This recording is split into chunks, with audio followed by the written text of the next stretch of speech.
পাবনা সুজানগর নির্বাচন পরবর্তী সহিংসতার ঘটনায় 5টি মামলা হয়েছে। এই ঘটনায় আটক করা হয়েছে 16 জনকে।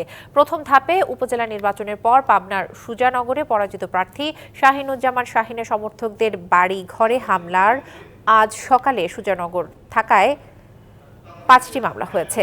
এসব মামলায় 16 জনকে আটক করেছে পুলিশ। এদিকে বিএনপির কেন্দ্রীয় নির্দেশে টাঙ্গাইল সদর উপজেলা পরিষদ চেয়ারম্যান নির্বাচন থেকে সরে দাঁড়ানোর ঘোষণা দিয়েছেন সদর উপজেলা বিএনপি সভাপতি আজগর আলী। দুপুরে টাঙ্গাইল প্রেস ক্লাব অডিটোরিয়ামে সংবাদ সম্মেলনে এই ঘোষণা দেন তিনি।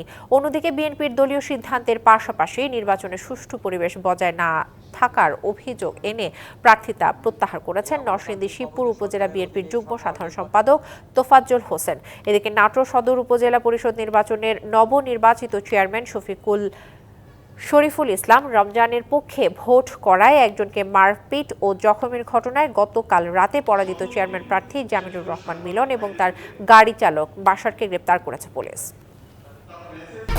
1, 2, 3 ঢাকায় জমি জিতে নিন 100% ক্যাশব্যাক সহ 20 কোটি টাকার পুরস্কার।